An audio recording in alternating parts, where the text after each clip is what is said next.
Puncture પડે તો ખંભે મારીને આવવી પડે. આપણે સાયકલમાં જ બેસતા હોય, કોઈક દી સાયકલ આપણામાં જ બે. પણ હવે બાઇકમાં પંચર પડે જાવું ક્યાં? સગવડ છે, પંચર તો ગમે ત્યારે પડી શકે, અને બગડે તો ઢાળવી તો પડે. અને એટલે જ કીધું છે કે આપણે જેને સુખ માનીએ છીએ હકીકતમાં સગવડ. અને સગવડને જયારે માણસ સુખ માની બેસે ત્યારે તકલીફ થાય. એ ભ્રમ છે. આપણે એમ કહીએ છીએ કે ભ્રમ કેવો કોને? તો પેલો ત્રીજે માળે ઉભો હતો અને નીચે એક સરસ મજાનો પીળો સિક્કો પડ્યો હતો. એટલે એલાની ઉપરથી અનુમાન કર્યું, અરે હોનું પડ્યું નીચે, અને હોનું હોય તો કોણ નો ધોળે? હા, એકદમ એ તો ઉપરથી બીજે માળે આવ્યો, સીડી તો ઉતરવી પડે. હા, અને ક્યાં આવ્યો? પહેલા માળે આવ્યો. ત્યાં તો આમથી બે જણા નજીક આવી ગયા કે હમણાં મારા બેટા લઈ લે, રોડ માથે પડ્યું. ત્યાંથી ભૂસાકો માર્યો અને હાથમાં પેલો સિક્કો લઈ લીધો, પણ પગ ભાંગી ગયા. ઉપરથી પડે બાકી રે? એને શું હતું, મારા હાથમાં હોનું આવી ગયું. હોસ્પિટલમાં લઈ ગયા, પ્લાસ્ટર કર્યું, અને પછી ભાઈએ મુઠ્ઠી ખોલી તો અંદર પતરું હતું. ત્યાં સુધી એને શેનો ભ્રમ હતો? હોનું છે. પણ એ ખોયલા પછી શું ખબર પડી? ભ્રમ તૂટી. આ તો કે પતરું. હંમેશા આપણે આવા ભ્રમમાં જીવતા હોય, અને એ ભ્રમ આપણને ઊંધું કરાવે. એ ભ્રમને ચકાસવો હોય કે કોને ભ્રમ કહેવાય, તો ભગવદ્ ગીતા વાંચવું. કારણ કે ભગવદ્ ગીતાએ એક શંકા અને કોયડાનો ઉકેલ આપેલો છે. શ્રેષ્ઠ પુરુષ ઉપર વિશેષ જવાબદારી હોય છે. હવે અહીંયા પુરુષ એટલે આપણે મૂછું વાળા નહીં હો. હા, એ ધ્યાન રાખવાનું. નહીં તો બેનો એમ કહે કે એમાં તો પુરુષ વિશે લખ્યું છે ને આપણી જવાબદારી ક્યાં હતી? ના, એવું નથી. પુરુષ એટલે આત્મા. ભગવદ્ ગીતાની અંદર પુરુષ આત્માને કહ્યું.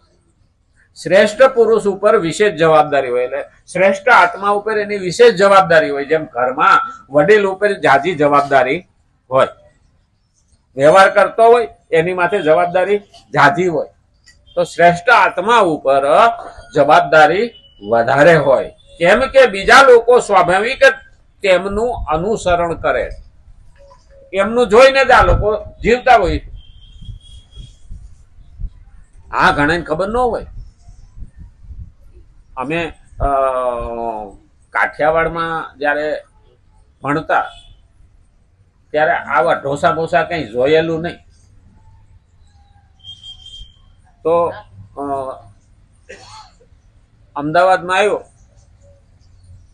એટલે ત્યાં તો 3-4 રૂપિયાનો ઢોસો બધું મળતું, ડીશ આખી. તમે લાલ દરવાજો ફરવા લઈ ગયા એક ભાઈ. મને કે હાલો તમે આવ્યા છો અમદાવાદમાં તો તમને ખબર ના હોય, દેખાવો. લાલ દરવાજા ગયા એટલે ભૂખ લાગી, બપોરે ઢોસા ખાવાય. એ કે હાલો ઢોસા ખાઈ. હું કહી હું આપણે તો પુડલા ખાધેલા ગામડામાં. તો ઓલા તો ભૂંગળું લાવી અને મૂક્યું, એક કાંટો ને એક છરી ને પેલી વાટકી દાળની અને સંભાર કે ને. ઓલાને મેં કીધું હું કાન ખાવું કેમ? એ કે બીજા ખાય એમ ખાવ. એટલે ઓલો છરીથી કાપે, કાંટો ભરાવે. હવે મેં કોઈ દી એવું કરેલું નહીં. આમ કરે આમ કાપીને ઓલું કરે કે બાજુવાળા ખોરાક પડ્યું, બટકું ઉડીને. મને કે નહીં ફાવે, ભાડું નહીં ફાવે, માર નથી ખાવું. અરે કઈ વાંધો નહીં. હું કોઈ એમ થોડુંક હાલ છે કે અમે ભૂંગળા વાળીને રોટલીઓ ખાતા કહું, માખણ સોપડી.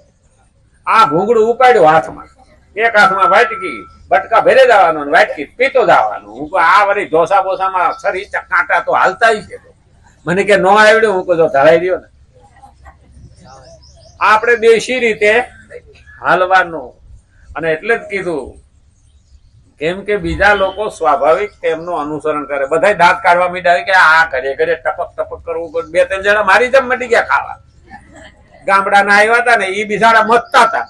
પણ મેં શરૂઆત કરી. ઘણી વખત શરૂઆત કરવી પડે. હા, શરૂઆત કરી દો એટલે પછી હાલે. આપણે નહીં કહેતા અરે મને ફલાણા 5 વર્ષ પહેલા કે ટાઈફોઇડ થયો તો તરત બીજો બોલે મને 2 વર્ષ પહેલા જ થયો હતો ત્યાં સુધી નોકી. હા, અને એટલે કીધું છે એટલા માટે ભગવાન ઉપરયુક્ત પદ વડે વિદ્વાનને આજ્ઞા આપે છે, કારણ કે એનું અનુસરણ કરે. વિદ્વાન માણસ જેવું જીવન જીવે છે એવું એનું અનુસરણ લોકો કરે છે, કારણ કે એના ઉપર એને વધારે એવું લાગે. અને ખરેખર જોવા જઈએ ને તો આપણે જેવું વડીલો અનુસરણ કરી, આપણે જેવું વર્તન કરીએ એવું જ આપણી વાહલી પેઢી એનું અનુસરણ કરે છે. એટલે નહીં કહેતા વારસાગત. હા, વારસાગત દરેક વસ્તુ આવતી હોય છે. રોગ તો આવે પણ સાથે સાથે સંસ્કારો પણ વારસાગત આવે, તેમનું અનુસરણ કરે. એટલા માટે ભગવાન ઉપરયુક્ત પદ વડે વિદ્વાનને આજ્ઞા આપે છે કે તેણે એવું કોઈ આચરણ ન કરવું જોઈએ અને એવી કોઈ વાત ન કરવી જોઈએ જેથી અજ્ઞાની કામનાયુક્ત પુરુષોનું વર્તમાન સ્થિતિથી પતન થઈ જાય. પોતે કઈ પણ એવું વર્તન કરે તો બીજા લોકો જે છે એનું પતન થવા માંડે, પછી એને કંટ્રોલ કરતા આવડતો નથી. આજે આ દારૂ વધારે પીતા થયા એનું કારણ શું? છોકરા બેઠા હોય એની વધારે બાટલી ખોલે અથવા કોથળી તોડે એટલે છોકરાઓને એમ થાય મોટો થાય એટલે હું પીવું. પેલા હોકો પીતા તો બાપા કે જા આમાં દેવતા ભરી આવી હોકા, એટલે છોકરો ચૂલો હળગતો હોય ત્યાંથી દેતવા ભરે, પછી 2 સટું ત્યાં મારતો આવે એટલે છોકરો હોકો પીતો થયો. પછી ચલમ આવી, ચલમમાં ઉપર તો ભરતા ને ભલે આમ પકડીને પીતા એટલે ન્યાય શોટ મારતો આવે કે ચલમ ફરી ન જાય. પછી બીડી આવી તો પછી બાપા પાછા શું કે જા રહોડામાં દે કે હા બીડી હળગાવતો આવે. અમારે તો ગામડામાં નવી નવી લાઈટ આવી ને એટલે એક જણો બાકહ માગવા ગયો, માચીસ આપો નહીં કે બીડી હળગાવવી, તો બોલો ખૂણામાં બેઠો ને એની જીભે અડાડી, એની જીભે અડાડી કે હા તારી બીડી હળગી જાય. કે જીભે બધી બીડી હળગતી કે હારા હારા ના ઘર હળગી ગયા કે તારી બીડી નહીં હળગે? આવાની ઘણાની જીભ એવી હોય કે ઘણાના ઘર હળગાવે. આપણું અનુસરણ કોક કરવા જોઈએ જે સમાજનું હિત માટે, નહીં તો ખરાબ કરવા વાળા છે એ તો ખરાબ કરવાના જ છે, અને ખરાબ કરે છે એની આજુબાજુ પણ એવા રહેવા ન દેવાય. ધતુરો, ઝેર કચોલું, વચનાગ આવા ઝાડવા જ્યાં થતા હોય ને ત્યાં આજુબાજુ હારા છોડવા પણ ના ઉગે, હારા છોડવા પણ ના ઉગે. અને એટલે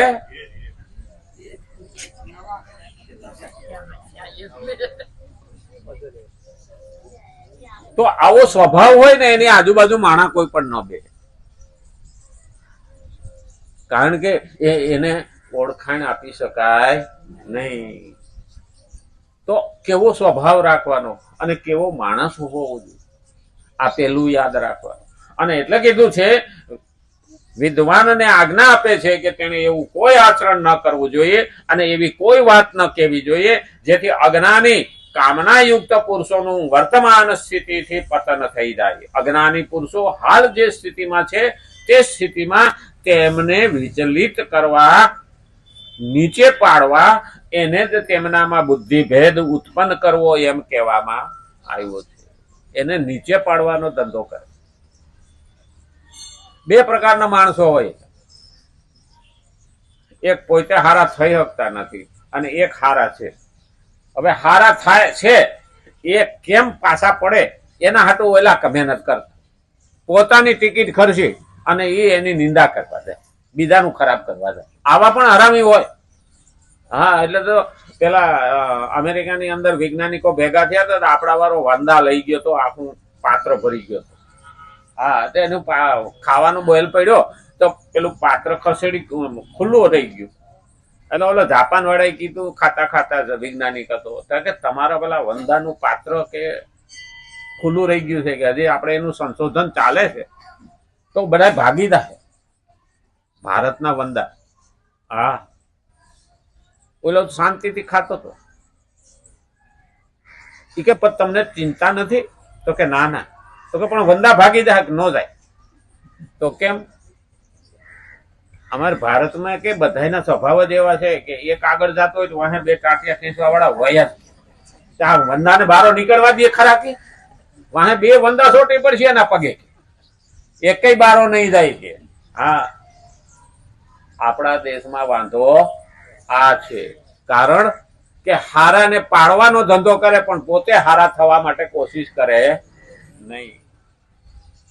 સારો થાય તો લોકો પણ એને માન આપે. આરામખોર એઆઈ સમિટમાં